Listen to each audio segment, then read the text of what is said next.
Today I want to talk to you about Augustine on the nature of time.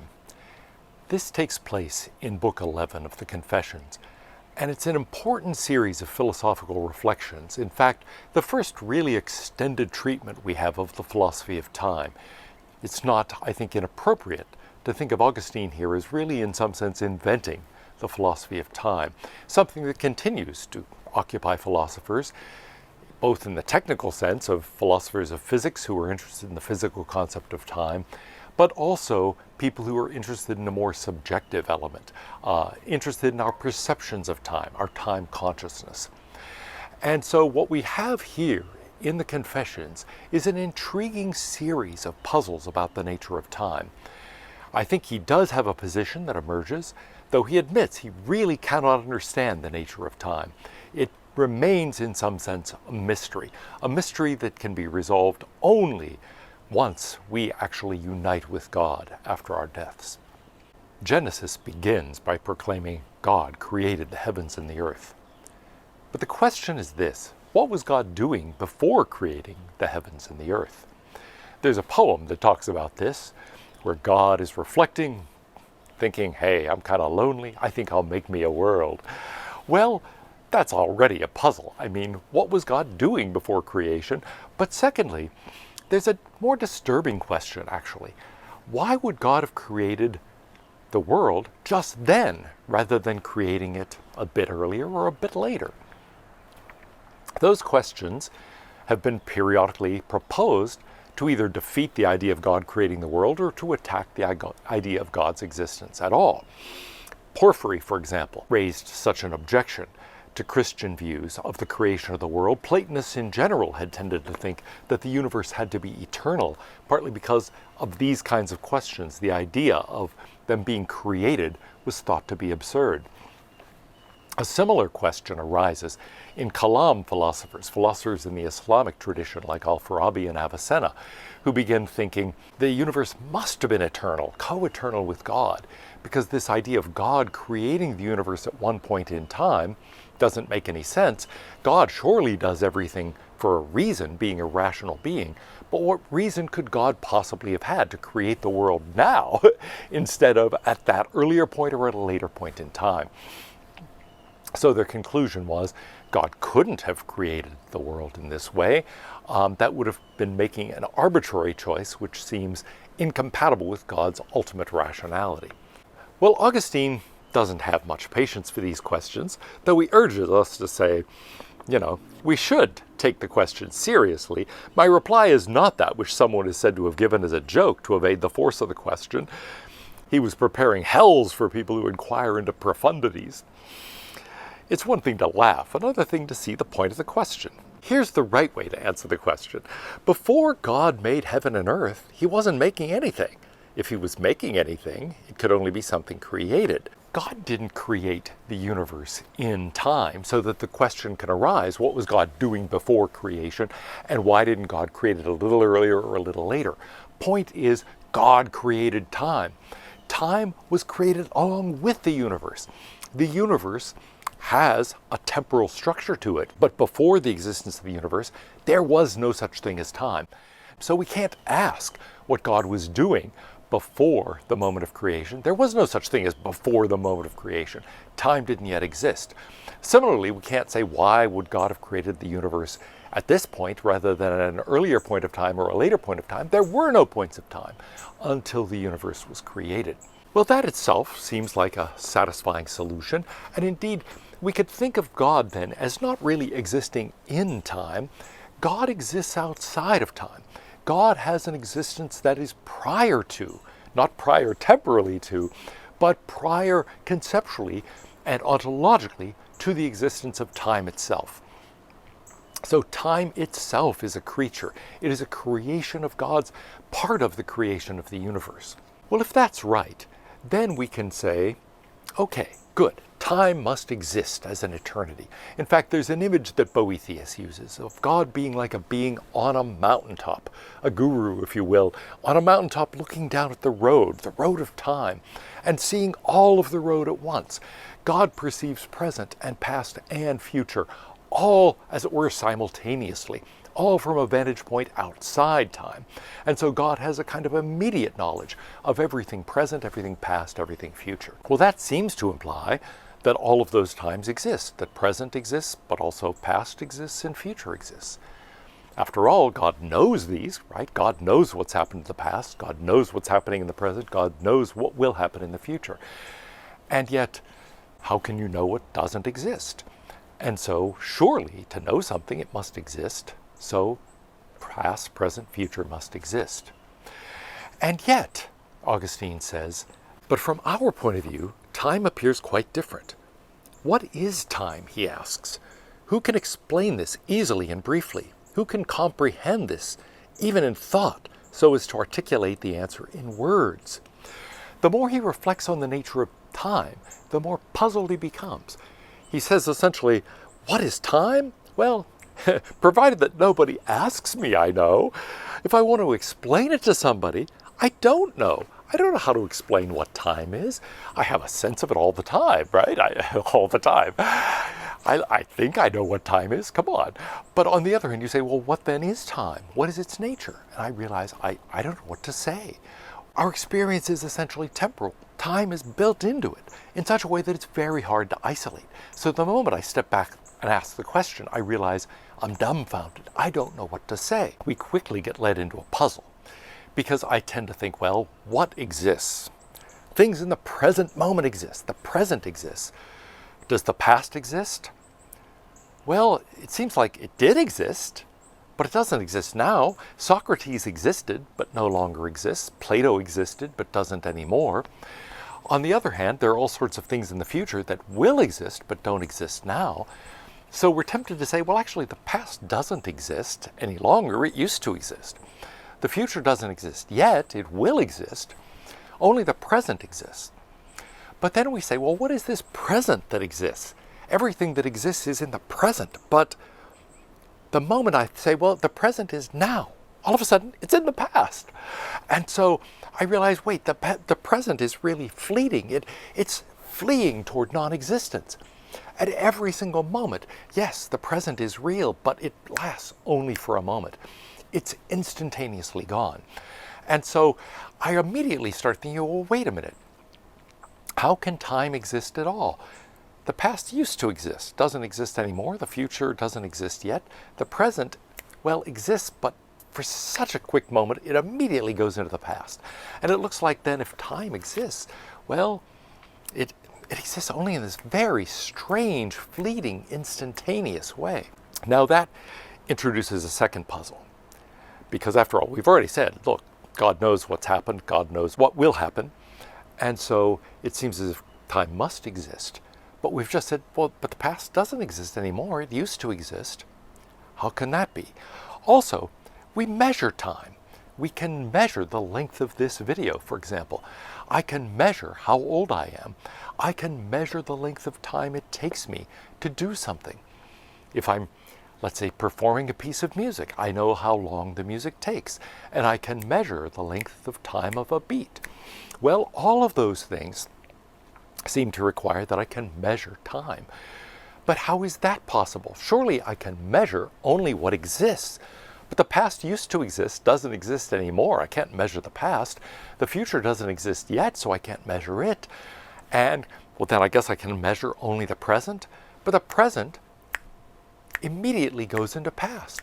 In fact, the present doesn't have extension at all. It is instantaneous. It's a point in time. But I don't know how to measure a point. A point has no extension. So how is it possible to measure time at all? So we have a puzzle. We've reached the conclusion that time does not exist. At least past and present don't exist. That time cannot be measured. And yet, we said God perceives all time simultaneously. So if God knows them, they must exist. So we've got a paradox. It looks as if time must exist and yet can't exist. It seems as if time can be measured. God can, after all, look down at the distance on the road, and yet we don't know how to measure time. It looks as if it can't be measured. And so another paradox. What do we do? How do we resolve that? Well, one way to think of this is to say that the perception we have that the past no longer exists and that the future does not yet exist, maybe those are mistaken. Maybe they do exist somewhere. We have access only to the present in the present moment. But we used to have access to the past. It exists now in a way that's inaccessible to us. Or maybe partially accessible to us. We can, after all, remember the past. The future we don't have direct access to in the sense that it is not yet present for us. But on the other hand, I can expect the future. I can experience the present. I can remember the past. I can expect the future. So maybe there's some sense in which they do exist for me. Maybe they are somewhere. It's just that they're not accessible to me now. However, that raises a different question. If they do exist somewhere, well, I want to know where they are, he says. Where do they exist? How do they exist? Maybe better than where is how. If they exist, but in a way that I no longer have access to them, and I say, well, they used to exist, but they don't anymore, or they've slipped into this weird past kind of existence. Where is that? What is that? How can that be even possible? He says, at least I know wherever they are, they're not there as future or past, but as present. Because after all, if they exist in this other place, we've said that only the present exists. The past exists dead. The future will exist. So wherever they are, they must be existing there now, or whatever is now to them there. But that's puzzling. It looks like, wait a minute, if they exist in any sense, they must exist in the present. But they don't exist in the present, we said. The past is past, it is not present. So it looks like the past is no longer there.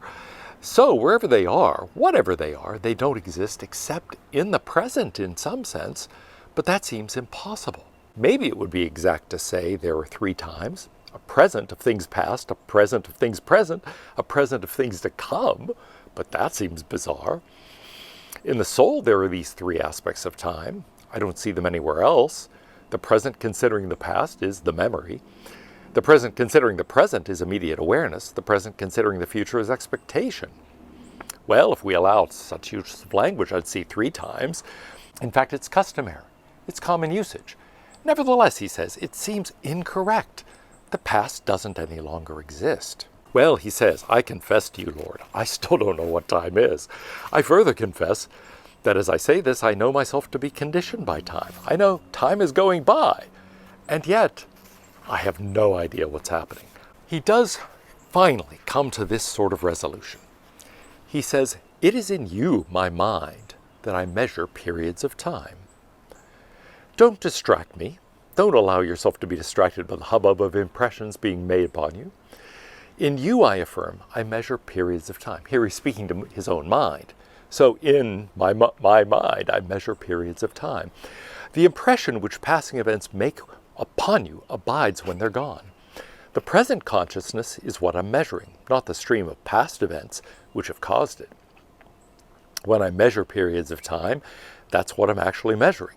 Therefore, either this is what time is, or time is not what I'm measuring. Now that last sentence is translated frequently in this sort of way, as Chadwick does, but actually the Latin is a little bit different. Ergo aut ipsa sunt tempora, aut non tempora metior. It's plural. Sunt tempora, not time is, but times are. And so it really means something like this. Therefore, either these are times, or we don't measure times. It looks like he's saying that time is a creation of the mind. A distentio animi would be the Latin. And it's important, I think, that he uses that phrase, distentio. That's an odd phrasing. It's where we get our English word distend, or something being distended, bent out of shape, distorted in some way. And so it's something like a bending out of shape of the mind, a distortion of the mind. And when we see it that way, it's not just a measure being imposed on the mind. There's something distorting about it. Well, a lot of people interpret Augustine here as saying that time is purely subjective, that there is no such thing as objective time. And that makes it look like we can only study time from a phenomenological point of view. Like there can't really be any objective or scientific study of time at all because there is no such thing as objective time.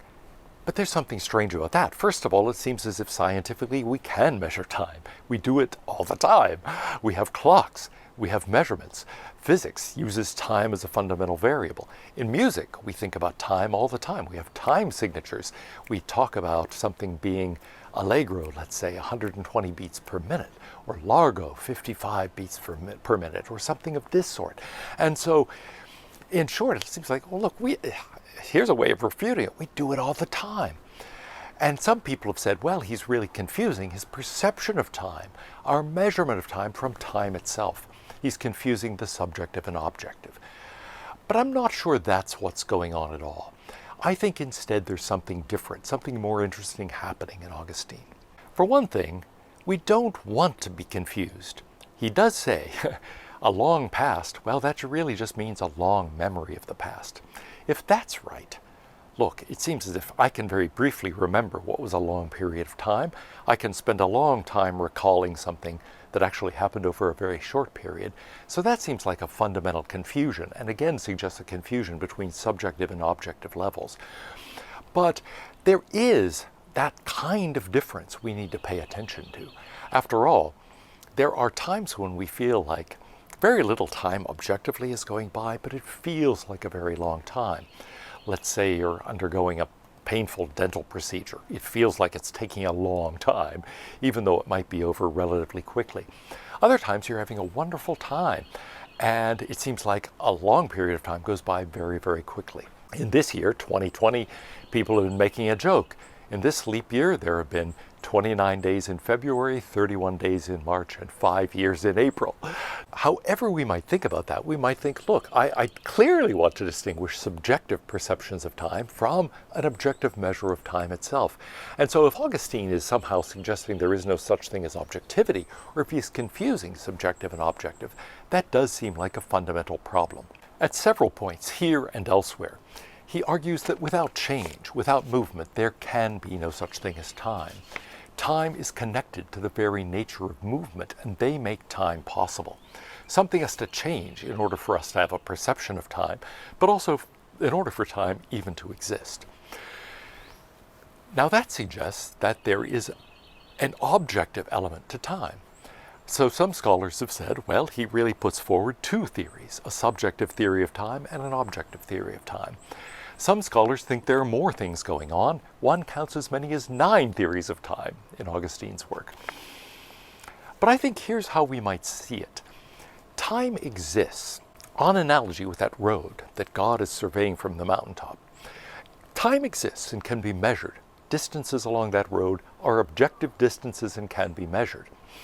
But only God really has the perception of all of that simultaneously, and is in an ideal position to make those measurements. We are seeing things on the road itself. Now, as we go through the road, can we measure distances?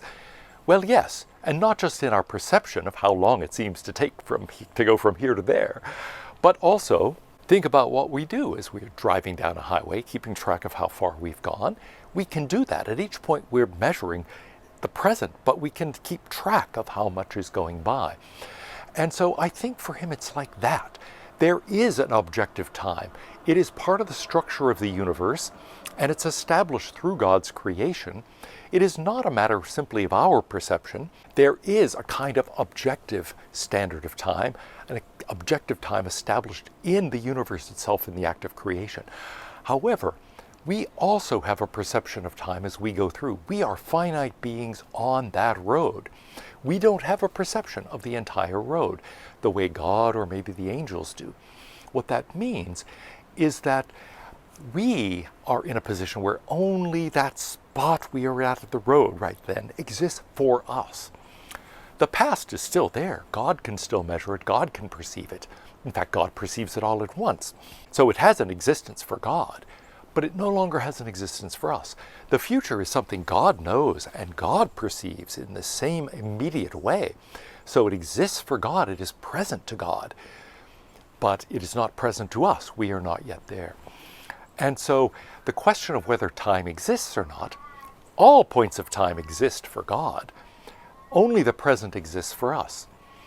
We can measure what exists. God could measure anything. We are capable of measuring only in reference to the present, just as we might measure distances along the road, only in terms of what we are actually keeping track of as we go along the road. So I think in the end, there is no contradiction here. There aren't multiple theories, but there are two very different perspectives on time. There is God's perspective on time, a kind of perspective of having it all laid out as an array at once, where all times exist. And then time as we are seeing it as finite beings along that road, where only the spot we're at is truly real for us. Everything else, well, was real, will be real, but isn't real now. That is due to our own limitation. And so I think it's important that at the end of Book 11, he returns to the theme of praying and simply says, there's an order of creation that transcends time. I am scattered in times whose order I don't understand. This is like someone listening to a song with a kind of distension again, or stretching and feeling and sense perception. You are hearing only the song at that very moment. On the other hand, your perception at that moment is shaped by what has gone on in the song, what will be going on. You form these expectations. The song, in a sense, exists. And God could perhaps perceive the song all at once, but we perceive it as it goes by. We're aware, and what exists for us is only, well, what's happening at that very moment in the song. But nevertheless, we have a perception of the entire thing, and there really is an objective truth to what the song is, what those sounds are that we are listening to. So somehow, to understand the nature of time, we would have to be able to have both perceptions at once, both perspectives at once. Right now, as finite beings on the road, we have only one. But eventually, when we see God face to face, perhaps we will share God's perspective on the entire body of time.